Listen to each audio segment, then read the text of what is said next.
నాయుడు గారి యొక్క నేతృత్వంలో అలాగే శ్రీ జనసేన అధినేత అయినటువంటి శ్రీ పవన్ కళ్యాణ్ గారి యొక్క సారథ్యంలో ఉన్నటువంటి నేతలు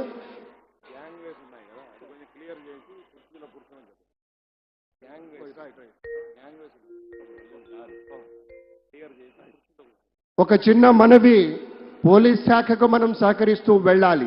మధ్యలో కొన్ని దారులుగా ఏర్పాటు చేశాం, కొన్ని సెగ్మెంట్గా ఏర్పాటు చేసి దారి విడిచిపెడితే ఆ దారిలో కూడా కొంతమంది అడ్డుగా నుంచున్నారట. కొంచెం అసౌకర్యం ఉంది. పెద్దలారా, మీకు చెప్పవలసింది కాదు, మీరు అన్ని తెలిసిన వారు. దయచేసి ఆ దారిని విడిచిపెట్టి మిగతా ప్రాంతంలో మీరు కూర్చోండి, కార్యక్రమాన్ని చూడండి అనేటువంటి మాట మీతో మనవి చేస్తూ, ఏళ్ల తరబడి ఎదురు చూసినటువంటి ఒకానొక విశేషానికి ఫలితంగా సమాజ చలనాలకు దర్పణల్లా ఒక సత్య దీక్షతోటి సత్యానుశీలనతోటి ఒక దివ్య స్వప్నం అలా టీవీలో కనపడితే చాలు, ఒక్కసారి మనం ఎన్నుకున్నటువంటి నేతలు అలా కనపడితే చాలు, జనమంతా తమ యొక్క చేతుల్లో ఉన్నటువంటి ఆ వివిధ పతాకాలతోటి అద్భుతమైనటువంటి రీతిలో అనుభూతి చెందుతూ స్వాగతం చెప్తూ ఉన్నారు. ఇక్కడ ఉన్నది మైత్రీ బంధం.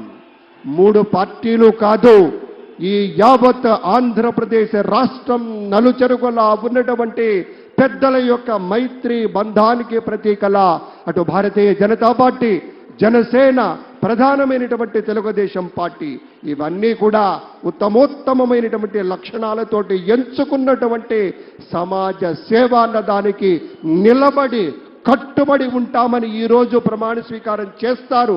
ఆ రీతిలోనే తమ యొక్క సేవలు ఉంటాయి. మనమంతా చూడబోతూ ఉన్నాం. ఒక నిర్మలమైనటువంటి మనస్సుతోటి ఒక స్పష్టత కలిగినటువంటి అధికారిగా మన చంద్రబాబు నాయుడు గారి విజన్ గురించి యావత్ ప్రపంచ నేతలే గొప్పగా చెప్తారు. అటువంటి నాయకుడు ఇవాళ మన ముఖ్యమంత్రిగా ప్రమాణ స్వీకారం చేయబోతున్నారు. ఈ ఎడమ వైపు ఉన్నటువంటి పెద్దలంతా కూడా మంత్రులుగా ప్రమాణ స్వీకారం చేయబోతున్నారనేటువంటి మాటను కూడా మీతో పంచుకుంటూ ఉన్నాం.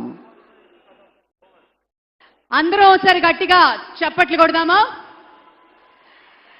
ఈ చప్పట్లు మన గుండె చప్పుడు అని ప్రత్యేకంగా చెప్పి తీరాలి. ప్రత్యక్షంగా వీక్షిస్తున్న వారు, పరోక్షంగా ప్రపంచ వ్యాప్తంగా ఈ కార్యక్రమాన్ని వీక్షిస్తున్న ప్రతి తెలుగు వారికి మన గుండె చప్పుడు వినే విధంగా, వినిపించే విధంగా కొడదాం. ఏది ఒకసారి